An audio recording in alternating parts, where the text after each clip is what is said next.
Hello, welcome to YWCA Talks. My name is Stephanie Land, and this is my daughter Coraline. Now I'm the racial justice intern here at the YWCA, and I have the honor in introducing today's speaker, Lillian Alvernaz, who will present Women's Song, a documentary film that shares the stories of Native American women survivors of sexual and domestic violence from across Montana.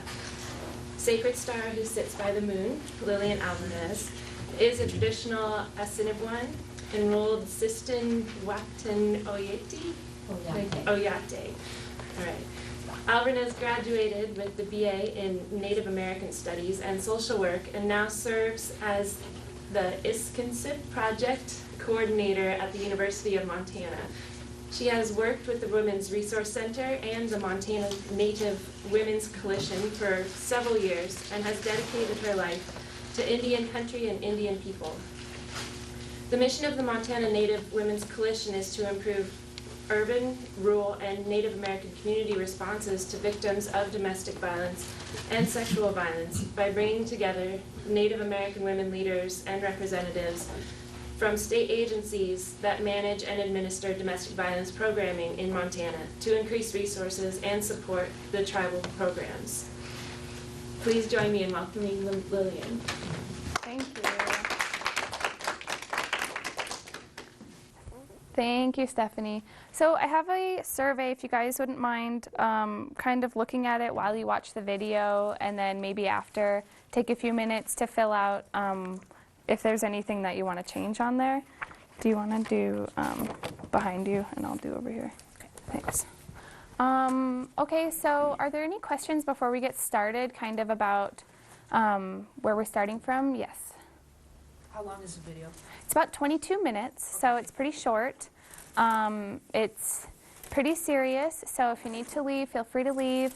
If you want to pause it and kind of take a few minutes, feel free to just raise your hand and we can pause it, talk about something, maybe just you know, comprehend what you saw, or if there's something that triggers you, feel free to leave if you feel more comfortable doing that. But if not, would somebody mind grabbing the lights, please, and then I'll go ahead and start it.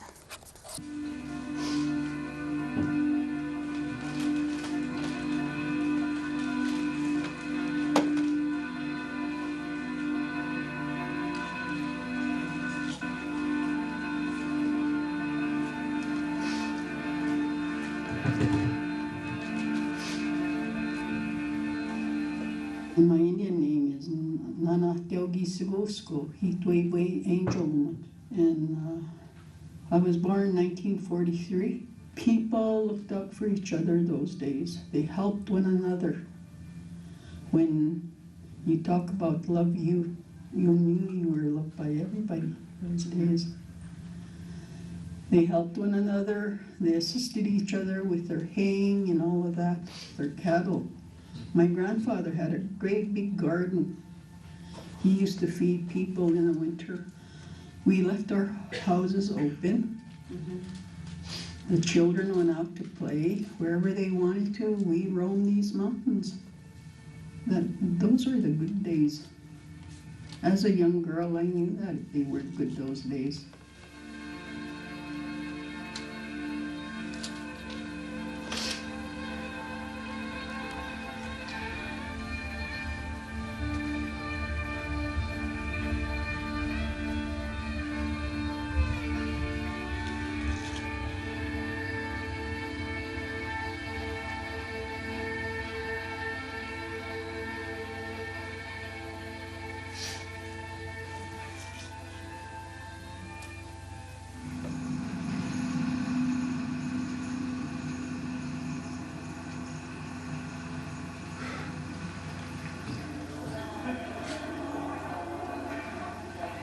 Going to take a whole community to end violence against women. It's going to take a whole community to end violence against children. To be able to raise the consciousness and be able to say, it's not okay that you're hitting your wife. It's not okay that you're hitting your girlfriend. It's not okay that you're beating your kids. And it stops, and it's going to stop right now. But we know there's victims out there, and we know that they come forward and they're afraid. They're afraid of being judged. They're afraid that somebody is going to say, well, you were drunk, so you deserve to get raped. If you would be a good wife, he wouldn't be beating you. Those kinds of notions need to stop, and victims need to feel safe enough that the community is going to accept them, that they're going to help them, and they're going to support them.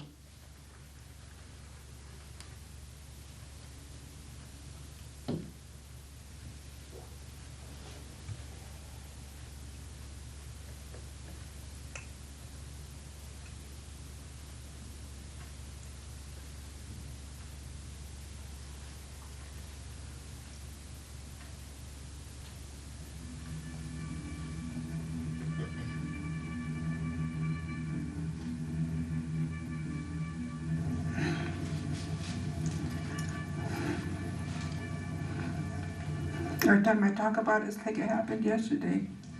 I'm still healing from it. I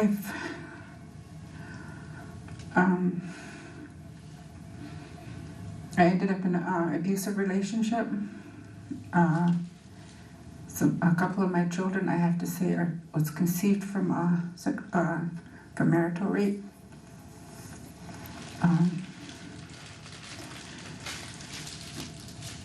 I have a scar on my forehead here. My husband kicked me and I almost bled to death. And we lived about two and a half miles out of town. And I had no idea, no knowledge of the resources that were available, during that time. And since we didn't have a vehicle out there, I couldn't come into town or tell anybody what happened to me. I tried to leave him, but I ended up going back for different reasons.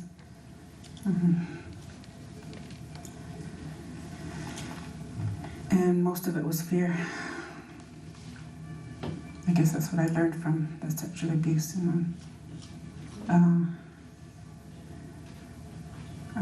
Fear, don't talk, don't trust, don't feel, didn't trust anybody.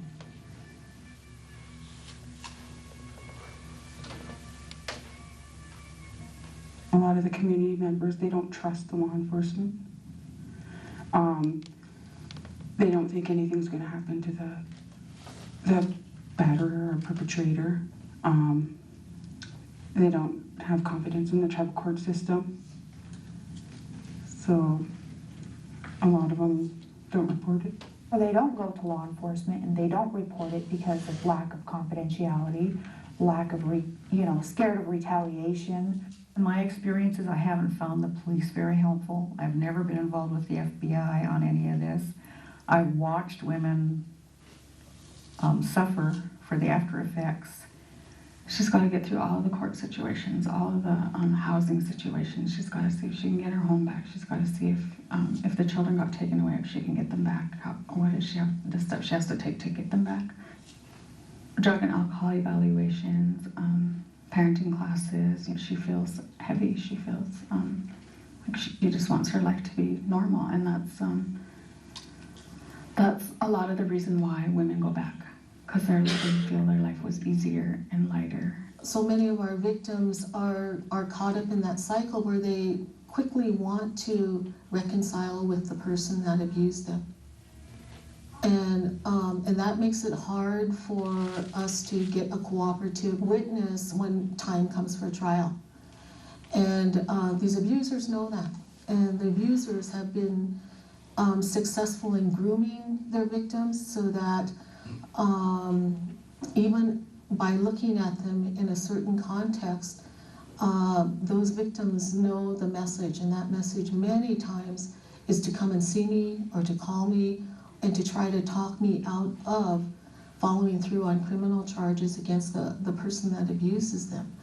I know that once you're in that cycle, it's really hard to break free because there's so many dimensions of it. There's so many things that that an abuser tells you that you actually really believe it.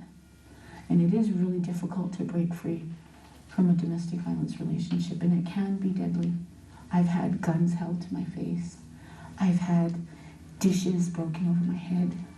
Been taken on so many rides in the car. I'm gonna kill you, no one's ever gonna see you again.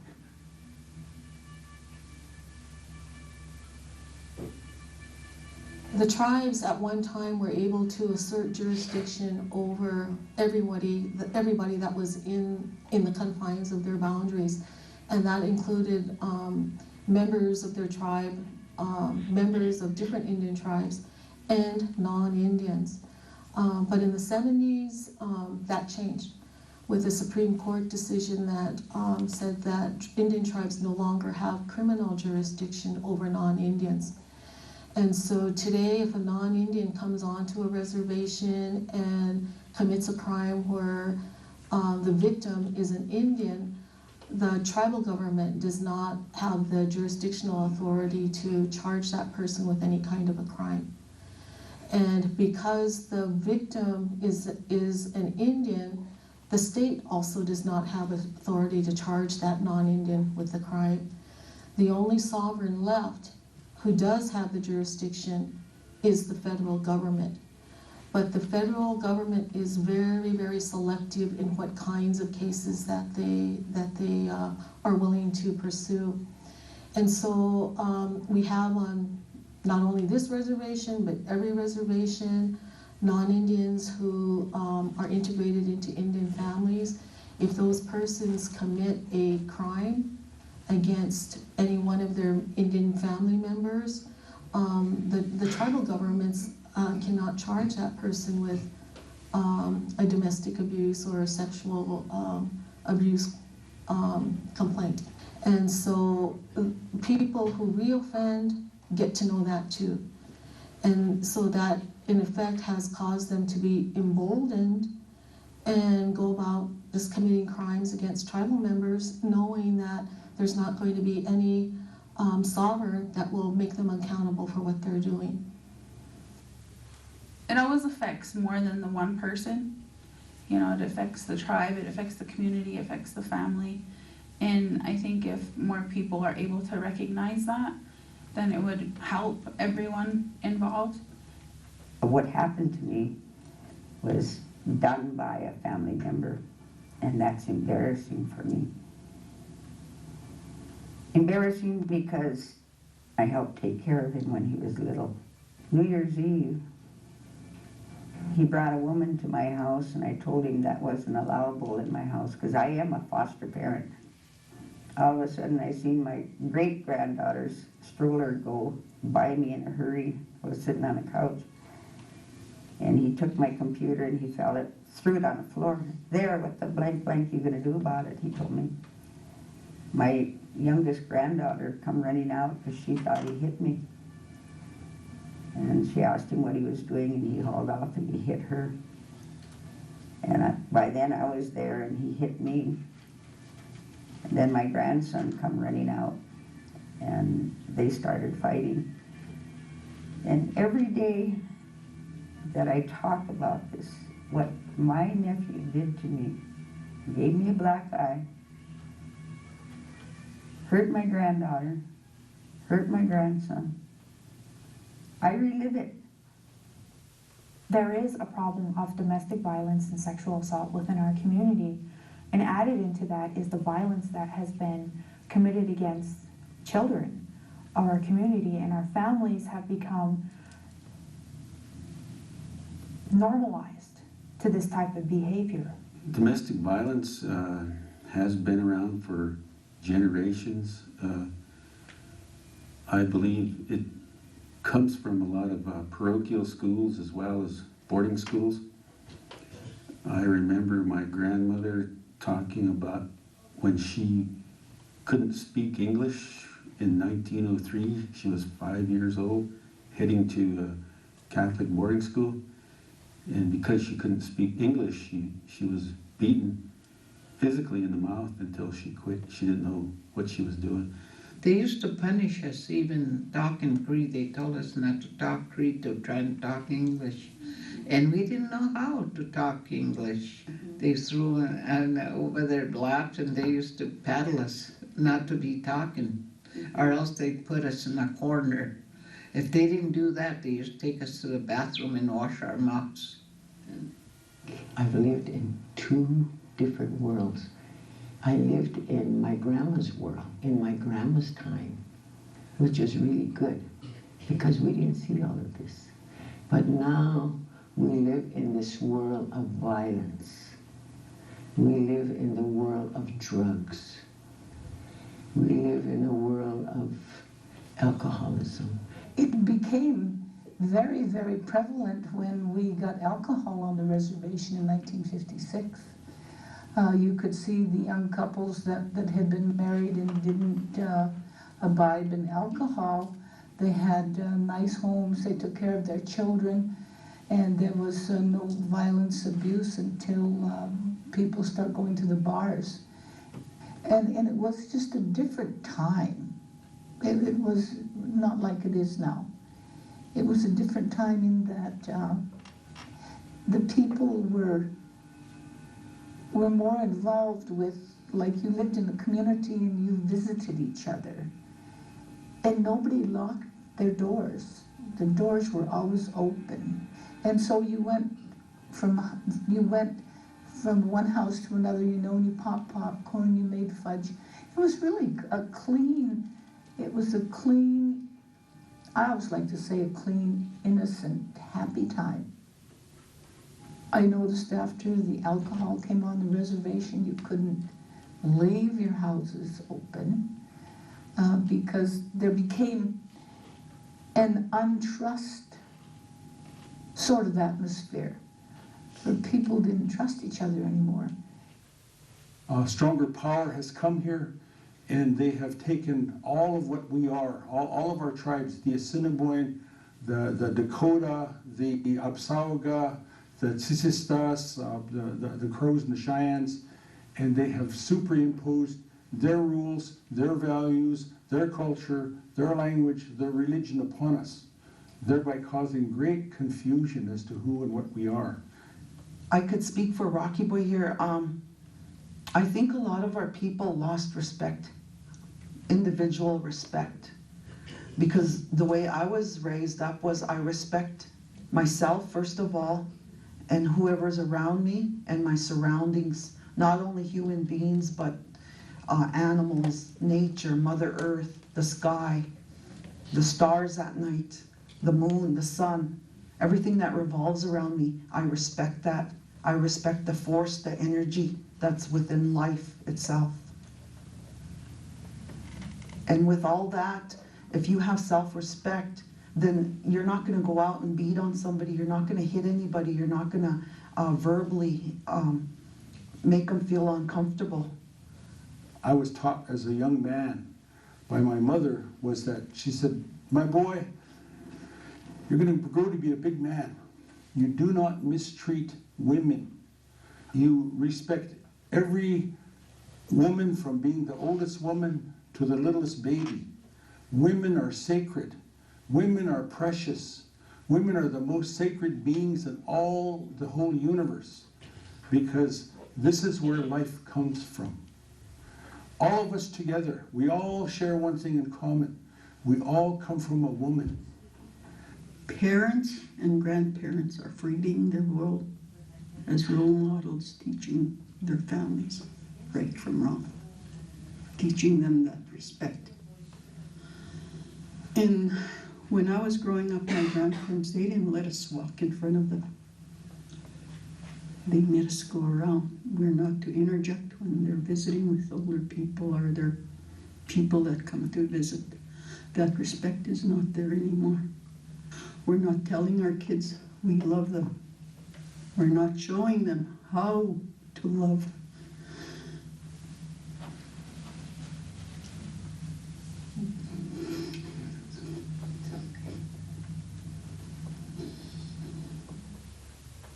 When we have that unconditional love for each and every one, then we can all begin to heal. And sometimes it's gonna take a lot of work, because some people have had so much pain in their lives, they've had so much violence, but it can be done. And that's my hope, is that we can bring, through our ceremonies, that we become stronger and we get more of our culture shared through what we do. As more people, more women, especially the women, become more aware of their role, their responsibility, that our children will become more loved, and in turn then they will become less violent, and that hopefully we can start ending this violence that's in our communities.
Yana, Hanane, Hadowane, Nehedono, Hana. Yana, Hanane, Hadowane, Nehedono, Hana. Yana,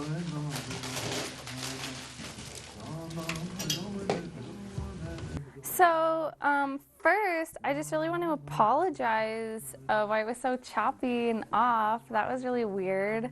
So normally it's not like that. It matches up pretty good with the words and the speakers, so I apologize for that. And then secondly, just something else to note is this movie was made pre-VAWA. So as you guys know, the VAWA Reauthorization Act in March 2013 went on. So this was filmed before. So just giving you another note. And I think that goes into effect next year. Right now there's three tribes who are kind of testing it out, seeing how it goes, and then next year it'll be implemented all over. Yeah. So I'm from Louisiana. I have no Okay. idea what that is. What is The Violence Against Women Act. Okay, so it was put into law in '94, correct? And then reauthorized in 2013. Yeah, 2000 and then 2013. It's not only for Native American women, it's also for the LGBTQ population, natives on reservations, and then any other populations? Yeah, all general populations, so that they can prosecute abusers on reservations, and yeah. The significance this year in VAWA 2013 was for the first time ever in the history of VAWA, we were able to put in tribal provisions and get them passed successfully.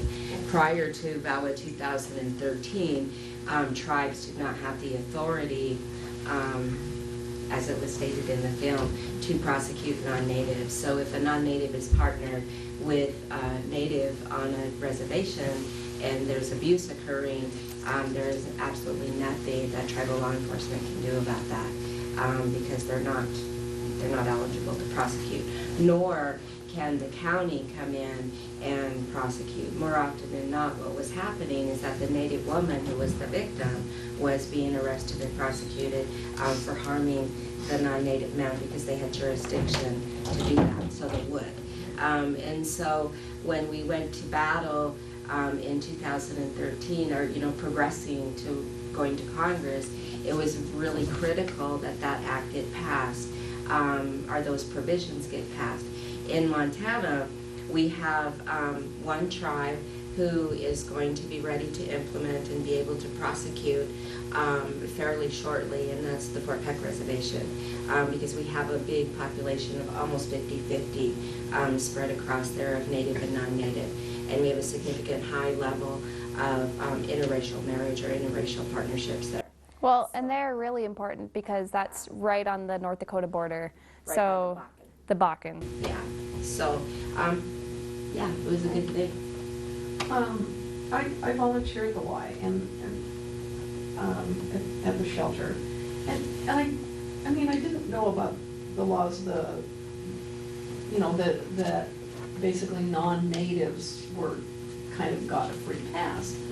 But it makes it sound like that's the majority of the violence against Native women, and that hasn't been my experience of working with women. It's like Native men abuse Native women, and they do keep reporting that it does no good to report it because the tribal police, hey, they're abusers themselves. They aren't gonna. So I was surprised that wasn't addressed. It just made it sound like it's white on Native, and or that was the majority, or that was the big problem. I guess I've always felt that, hey, it's the whole judicial system on the tribal lands that's the problem, not this little quirky thing. I mean, am I wrong? No.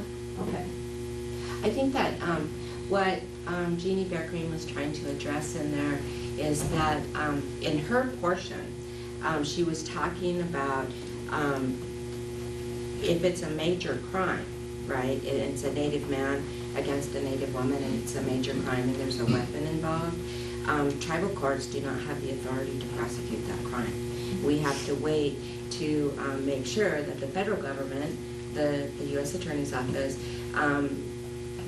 looks at that case and says, okay, it's worthy of prosecution. Right. If they do not feel like it's worthy of prosecution, because maybe there's not enough merit to the case, maybe it doesn't meet the elements of the crime, the evidence is bad, they don't have a credible witness, those kinds of things, then often those crimes will go unprosecuted at all. because tribal court then can't pick it up because it's a major crime, right? So those folks get a free pass as well. So I think she was speaking to that, and then she was also speaking to the non-native. And in Fort Peck, that is an issue there. I would say not in other, so much in other tribes. Like in Rocky Boy, I don't think it's hardly an issue at all. You know, so yeah, that was not what she intended to say.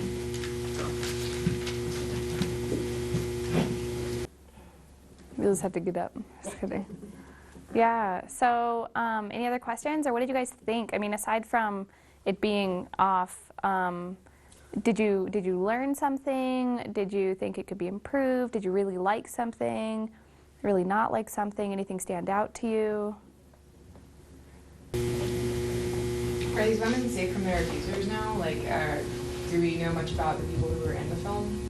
Yeah, I think you've been in pretty good contact with them. We actually went to Billings and showed one of them who was in the video, the movie, and, you know, we're like, is this okay? Do you feel like we, you know, presented you in a good way?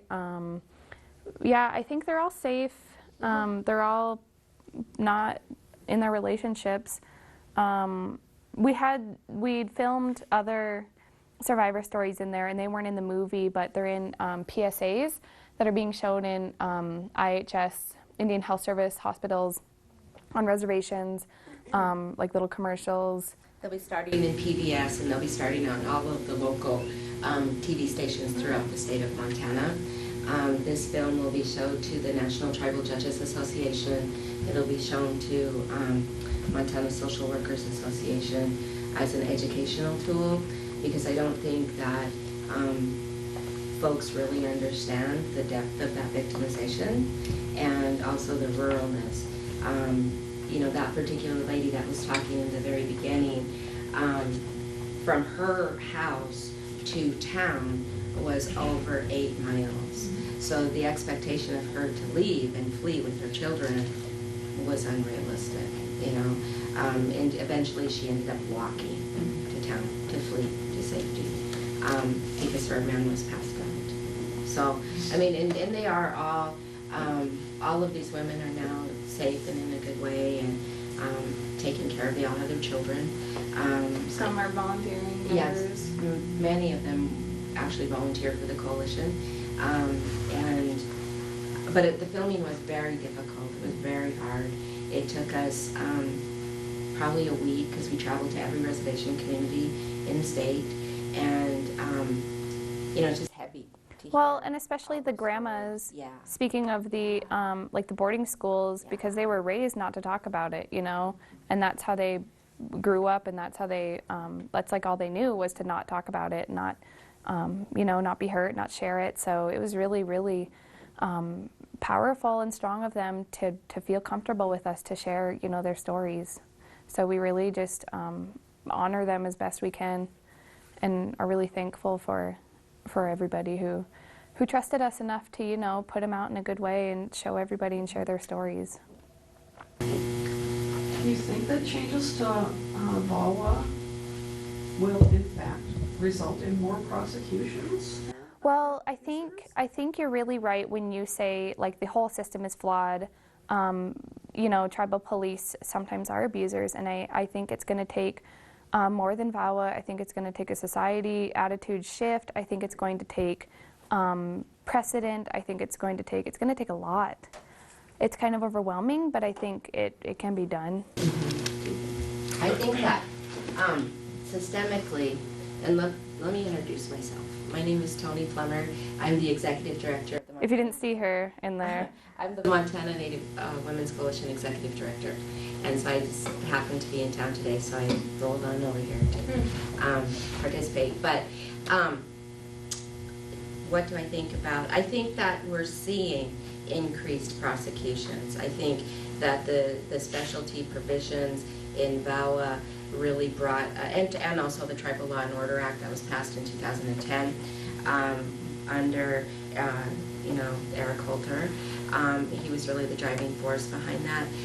When those two acts passed, I think it really brought accountability to the U.S. Attorney's Office to increase prosecution on behalf of Native women. And I think that we're going to continue to see evolution in tribal courts and more professionalism brought out there. You know, and I think that we have the training capacity now to, because of VAWA 2013, because of TOLA, to really raise that bar, to raise that standard in prosecution. So I think it does help, you know, and I think it's going to get better. I agree with Lillian, though. I think we have a long way to go, not only in tribal communities for law enforcement, but in off-reservation as well. Many of you that are in the field, you know that. We're still, I think, needing to improve how police reports are written. I think we need to improve how evidence is collected, how we are interviewing victims and really protecting victims from secondary trauma as a result of multiple interviews. I think we need to be paying attention to how we're taking pictures. And I also believe that we really need to keep our advocates more safe and placing advocates at risk in terms of taking pictures, in terms of hearing stuff that is evidentiary, you know. We need to really protect them from being in that position. And I think that the Act strengthens that in a lot of ways. Does that make sense? Okay. That's okay. Yeah. So it seems like the laws are written in such a way that only the federal prosecutor can bring these cases. Mm-hmm. So what's your connection with getting them on board? How do you reach out to the federal prosecutors? I mean, they are the people that are working with your law enforcement on the res, yet the law enforcement is marginal, okay? Right. Because of what we see here. Right. The culture and such. Mm-hmm. I mean, we had to do in Missoula here, we had to do multiple trainings on stalking and this and that, right, to get our officers up to speed in the sheriff's office and in the city. And we have much better, I mean, they're forced. I mean, state law says that when they respond to a domestic violence situation, they have to write a report whether they arrest somebody or not. Okay, and that has forced the issue of arrest in many cases, and then puts the prosecutor on point to have to prosecute them and et cetera. So how can we, I mean, who do you have as writing the law there to force something like that? And we used to have Judy Wang here who did that. Right. Okay, and you know, she did a great job in state law. Right. But it seems as if the state law doesn't apply in your case because you got a federal prosecutor who's looking at federal law. Right. And not only, so how do you change that federal law?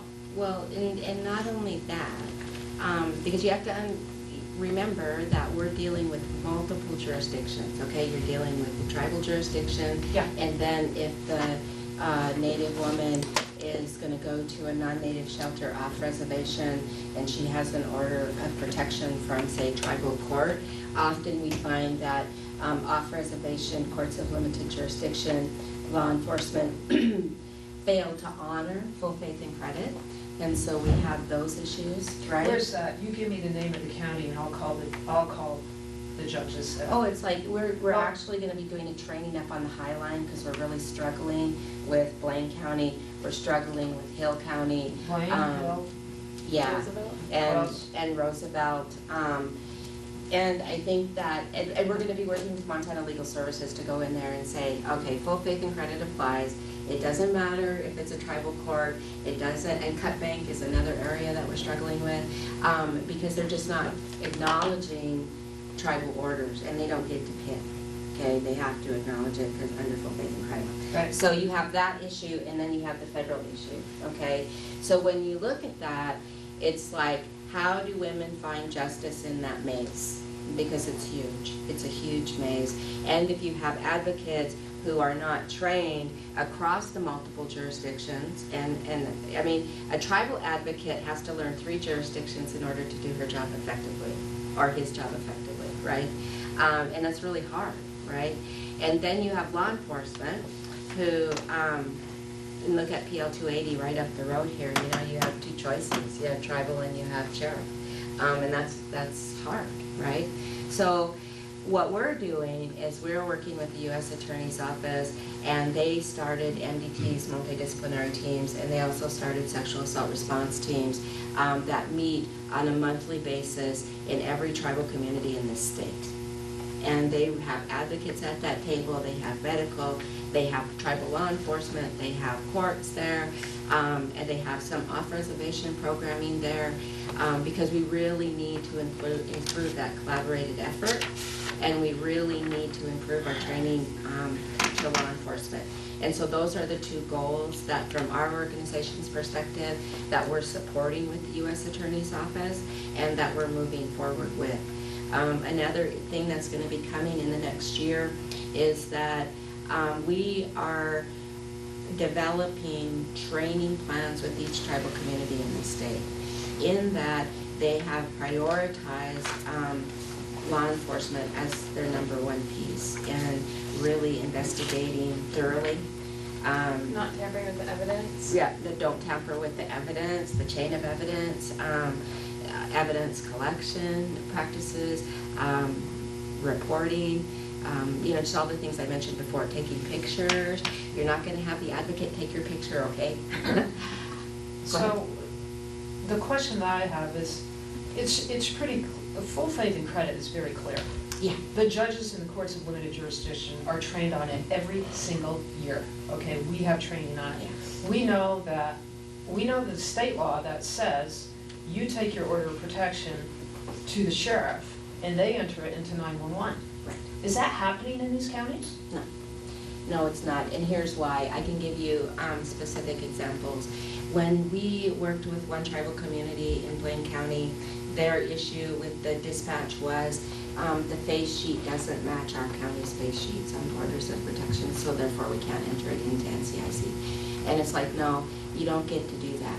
It's an order of protection. The content is signed off. It's a full court order. It's got a cause number. It's signed off by a judge. It's sealed. Let's do it, okay? They still wouldn't do it because they think we have to have the same face sheet as they have in their county. That's impossible for us to do in tribal communities, because that would mean then that we have to get 52 face sheets from however many counties are issuing orders and make it all be the same. But we did that. Right, the state level did, but the tribes didn't, right? And the tribes shouldn't have to, because they should have their own process, right? Because they have their own government. Right. And the county should just honor that, right, and respect that, but they're not, right? So one of the approaches, and this is a long-term goal, this will not happen in the next year or even 3 years. I think it's going to be probably 5, maybe 8 years down the road, is that we are attempting to have one uniform order of protection that is going to come from every tribe in this state. That all the tribes will adopt one uniform order of protection. Then we're going to come to you folks and we're going to say, this is our order of protection. This is it. You're going to find it from every tribe in this state, and please honor it. And it's a good thing, because under full faith and credit, you have to. So it's interesting, even in the state level, when I issue order of protection, and I'm the judge in Missoula County, and when I issue order of protection, you know, the sheriff says, you know, I gotta have social security number to enter it in the NCIC system. Right. So even though your cover page is different, your cover page should have everything that the sheriff needs. It does. It does. And so I would say that in those counties, in those cases, you need to circumvent the sheriff's office. And what you need to do is you need to have a judge in those counties say, you know what, the sheriff is not entering these, and that's wrong. Right. And have the judge apply for a writ to the district court judges and then have the district court judges, who have more authority, come down and say, you will enter these even though the face sheet isn't right. Right. You gotta get away from the administrative end of the government and use your writs that judges can, I mean, that's what happens. Right. When that type of stuff goes on, where a judge makes an order and administrative end of government isn't following it. Right. I'm there.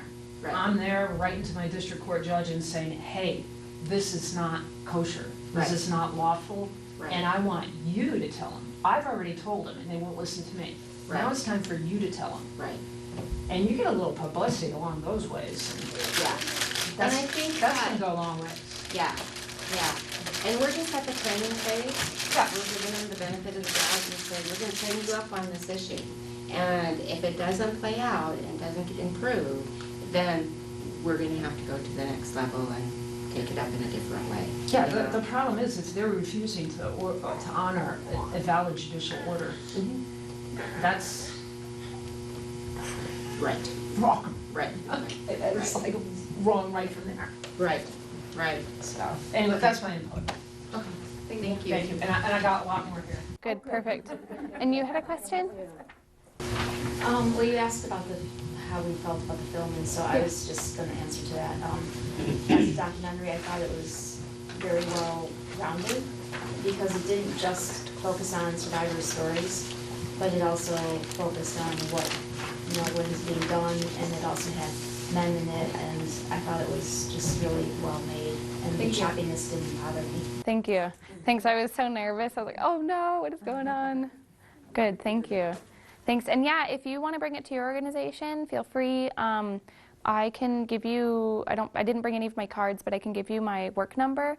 I'm here in Missoula. She's across the state, so she's a little harder to get a hold of. But if you guys want to write it down, on November 22nd for Cat Grizz, the Montana Native Women's Coalition is putting on a tailgate with the American Indian Alumni Association.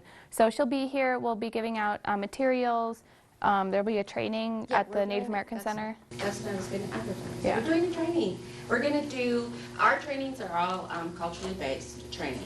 And meaning our goal is to work with advocates off-reservation in some of our trainings and really help improve skill sets to be able to work with Native women, right? Because it's different, right? And sometimes it gets very difficult. So we're trying to get an improved understanding, right? And so we invite not just advocates, but a lot of professionals to come to our trainings. Anyway, on November 21st and 20th. 22nd, it's a Friday, Saturday. Oh yeah, no, 20th and 21st, we're doing Sexual Assault 101 Permacultural Perspective. When Native women get assaulted, and some of the just cultural issues that come up from that, and some of the maybe different methods of working and communicating with Native women who are survivors of sexual assault, and some approaches that maybe would help people. And so we'll be talking about that. We'll also be going through the basics of sexual assault, the kids, advocates' roles, responsibility, the questions you can ask and the questions you can't ask, and all of that. So if you're interested, here's your go-to link. Me, here. or look us up on Facebook, because we try to update that very often. And that'll be held at the Payne Family Native American Center here at the University of Montana campus. And then one more thing, don't forget to sign in over here, because we'll be taking a copy of that. And then, yeah, anything else if you guys want to add, if you want my contact information or Tony's contact information. But thanks a lot for coming. We're really happy that you all got to see the video. But yeah, have a good rest of your day and have a good weekend. Thank you. Yeah, thank you.